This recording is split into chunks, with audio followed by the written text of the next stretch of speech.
Now, Rock Talk with Mitch Lafon. Welcome to this episode of Rock Talk with Mitch Lafon. Listen, normally we would do a little intro, me and Alan, then get right over to a guest. But today we're just going to focus on Eddie Van Halen.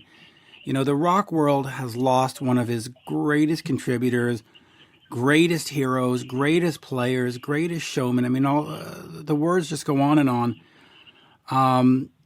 Alan, just let me start with you. In terms of somebody who was in management and had a guitar hero in Mark Kendall and Slash, and, you know, in a sense, you were competing for the marketplace at the time.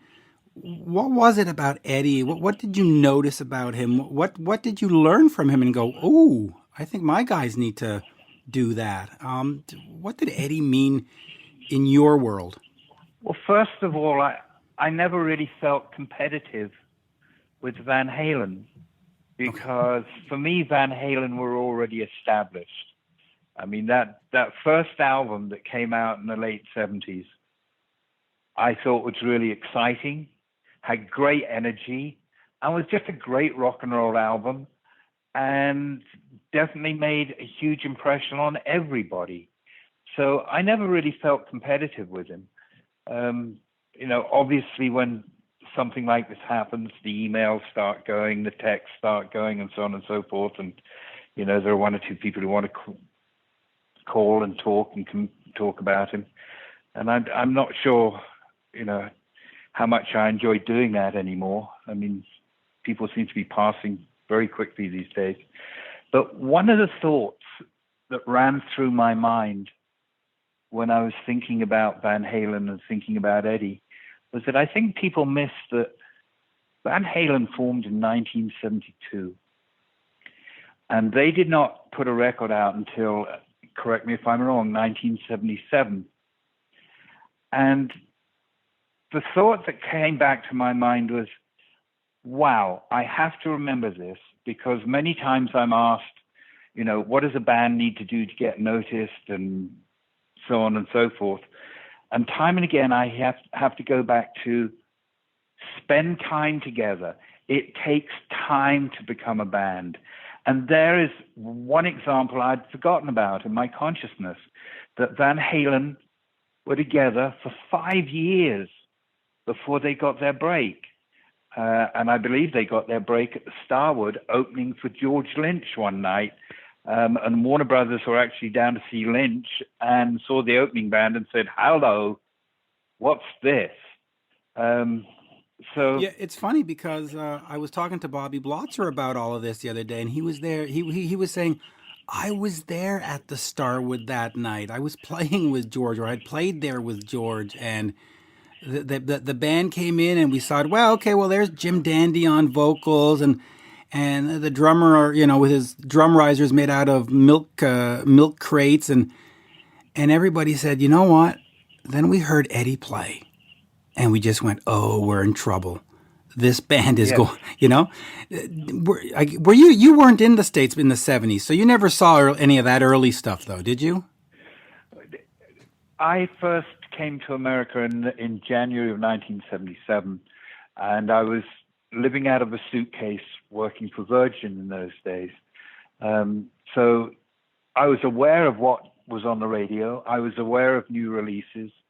I was aware of what people were talking about, but I didn't get the opportunity to see Van Halen in those early days. And, you know, my path crossed with DLR a few times. But I didn't get to see them at that point.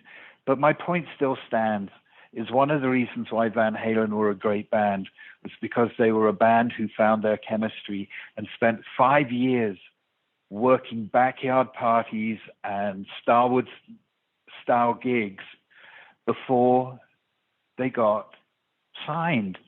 And I think there's a great lesson there that if you've got a band and you're wondering, you know, how long does it take? It can take time. I think most people think Van Halen came out of nowhere instantly. Nah, they spent time forming their character and their musical chemistry. You know, and you know I'm a bit of a contrarian. I mean, my favorite Van Halen track is Panama, and it's my favorite track because of the way Alex plays on that track. To me, Panama is all about Alex. But then good and great drummers make for good and great guitar players because they drive them. And I'll tell you, being a contrarian, another thing about Eddie Van Halen, they all talk about his soloing. Yeah, I mean, what do you say? Eruption has been played in Guitar Center somewhere right now, even as we sit talking. But the other thing that I really liked about Eddie was his phrasing of his rhythm playing. And I don't think people acknowledge that enough. I love the way he played rhythm guitar. I really did.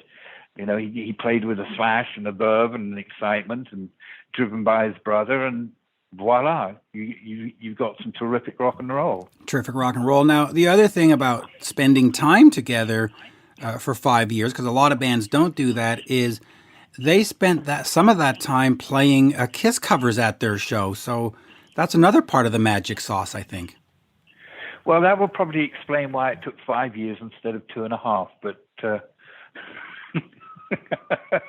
you see, I knew they might have been snapped up earlier if they hadn't been playing Party All Night or whatever that dreadful thing is.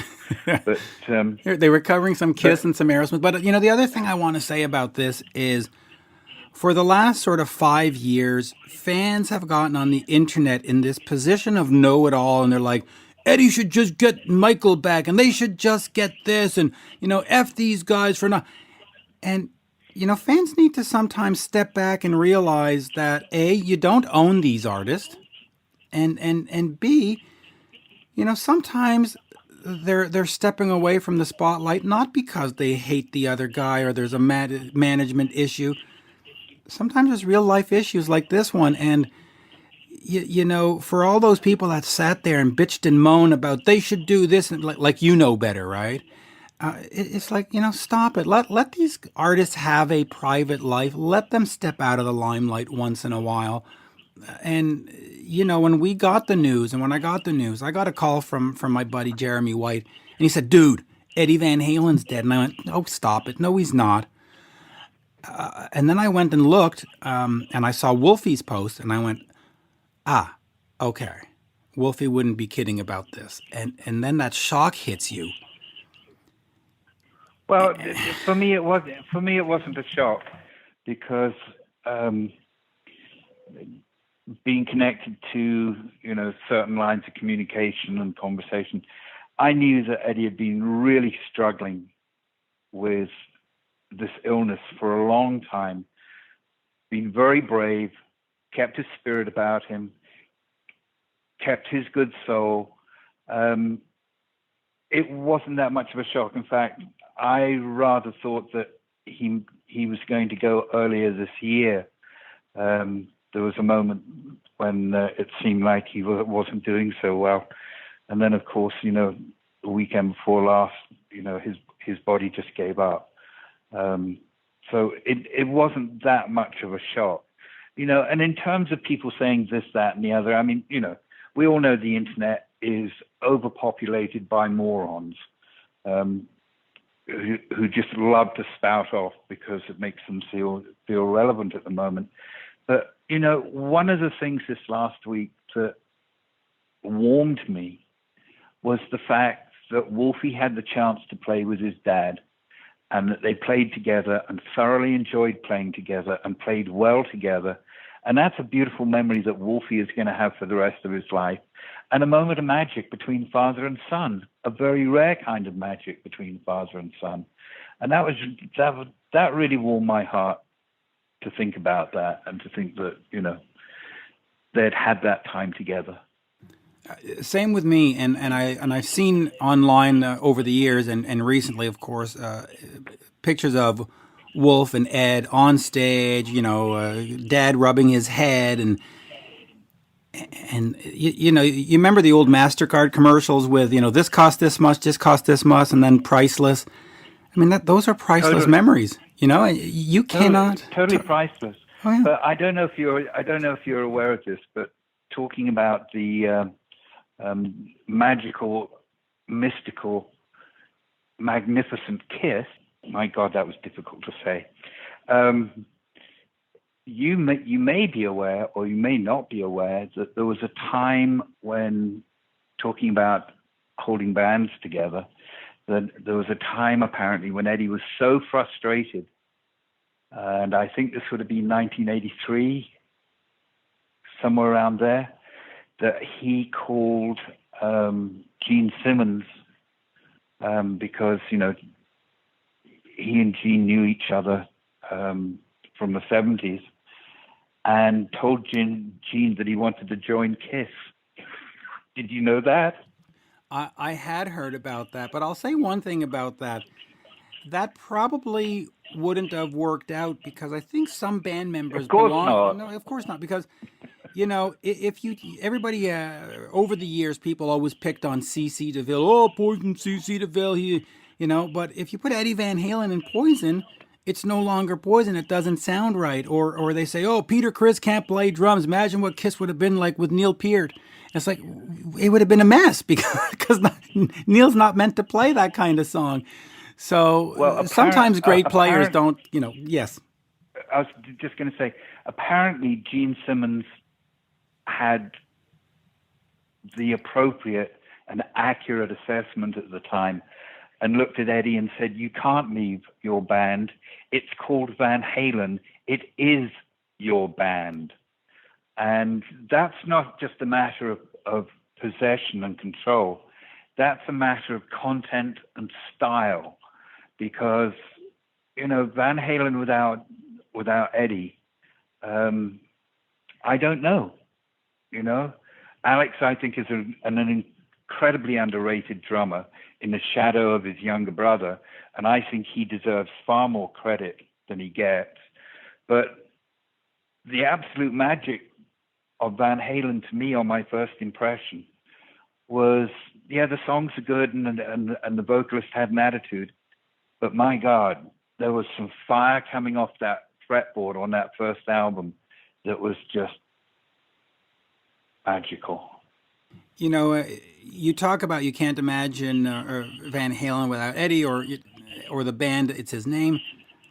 I would like that the band continue not as a band trying to make new music, but that Wolfie moves over to guitar because apparently Wolfie's a great guitarist. They bring back Michael Anthony, and they just do a tribute to Eddie.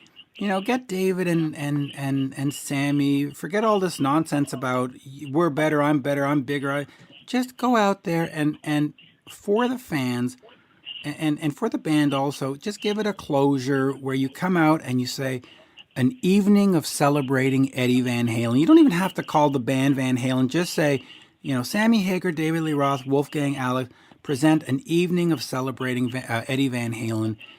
And I think fans would love it. I know I would go. I know I would pay for it. I know a lot of crazies out there. I mean, fans, not kooky people, but a lot of crazies who would probably go to 12, 14, 15 shows and follow it around the States and Europe and other places. And I think it'd be a nice way to sort of put a bow on it all and just say, hey guys, thank you fans. And the fans show up and go, hey, thank you for coming to our city tonight to let us hear these songs and hear your speeches and hear your memories one last time.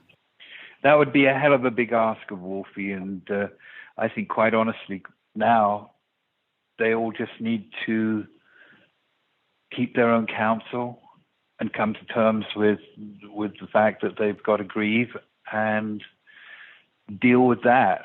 And, who knows what they might think later. But, it was, what a splendid life. I mean, obviously some people made comments to me about, he was only 65 and this, that, and the other. But there's also a part of my consciousness where I look at it and go, if you and I could talk to Eddie right now, he'd say, I would live my life over exactly the way it was if I could do it again and check out at 65 again, because my God, what an amazing life he had and what an amazing mark he made. And, people can piss and moan about, oh, this band's better than that and this guitar player's better than that. But at the end of the day, the broad stroke of the brush is he was a good soul with a good humor who put music into millions of people's lives. And what an amazing thing to do with your life's energy. And for that, you can only take your hat off and light a candle. Oh yeah, I agree. And I'll end on this. You know, growing up in the 70s and 80s, I would see my mom react when Elvis died, or when Frank Sinatra died, or Dean Martin, or Sammy Davis Jr., or all these other people, even John Lennon. And I never really understood it. It was like, well, okay, they're gone and it's terrible, and I don't mean that facetiously. Please don't be insulted. And you know, life goes on, but I never understood the impact, and now I understand the impact, because it occurs to me that I will never see Eddie play again. And when you lose that, you know, it's been 40 years of seeing Eddie play, and now when you lose that, not only do you lose Eddie, you lose a part of yourself, because you know that 15-year-old kid in you that loved that first album or that second album, or the you know, the Sammy Hagar years, well, that kid dies as well, because you'll never have that night where you can go to the Staples Center or the Bell Center or the Madison Square Garden and go, you know what, for tonight, even though it's 2020 or 2021, I'm seeing Van Halen and I'm 15 years old again. And that's gone. And there's that moment that you just go, wow, I am getting old. It is, life is moving on, and the next generation has their heroes. I was wondering if you were going to get there, because that was what I was going to mention to you as well. As part of the grieving process that we go through is actually selfish and personal, because there's a dagger in the body of our youth at that moment that it makes us not just aware of our mortality, but it makes us aware of the fact that we're not 19 and 20 anymore in a most emphatic and cruel way. So there is a little bit of personal grieving in there too. There is. With, you know, because, you know, in my mind, there are certain people who I don't want to know what their age is, because in my mind, they are still 24, 27, 28, 29, and that's how they live in my memory, and that's how they live in my recall. And you know, it's that's part of what I think hits everybody when somebody who has touched so many passes on. But the other thing that I like to think of is the fact that I rather feel that it's unavoidable to acknowledge that there's a spirit world all around us, that there's a thin veil between us and them, and in some ways, those who pass over, they're still with us. Oh yeah, we're gonna hold on to that, and hold on to all the great memories, and you know, it's a tough one. I mean, we're recording this, you know, 3-4 days later, and it's still unreal. I mean, at some point, you kind of hope that somebody, you know, posts, "Hey, we were just kidding. Farewell tour's coming next week," and you know, it's not going to happen, and it's just devastating, you know. And I'll finish with this.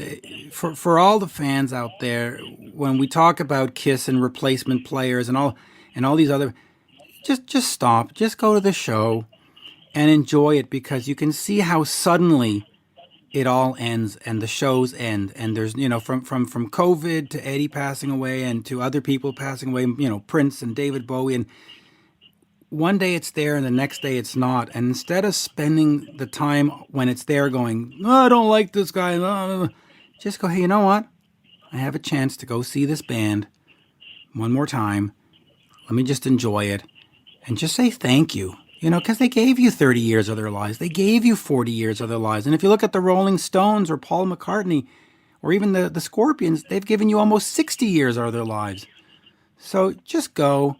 Say thank you. Stop bitching and moaning about this guy and that guy and he's better, and just go and remember what it was like to be 18 and just enjoy it. And so on that, Eddie, I was truly blessed to be on this earth when you were here and playing. Growing up in the 80s and 90s was a lot more fun with Eddie Van Halen and with Ozzy and with Kiss and with Ronnie James Dio and all those people. And so thank you.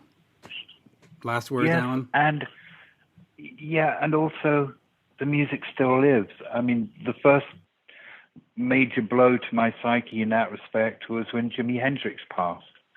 That was stunning. But, when was the last time I played a Jimi Hendrix record? Last week. The music lives, the spirit lives, and amen and thank you to Eddie. Yeah, that's it, folks. So there you go. No guest this week. We're just remembering Eddie Van Halen, and I think we can all agree that our lives we're all enriched by having that little piece of magic in it. And so there you go. Thank you, folks. Thank you, Alan. Always a pleasure. De nada. Merci.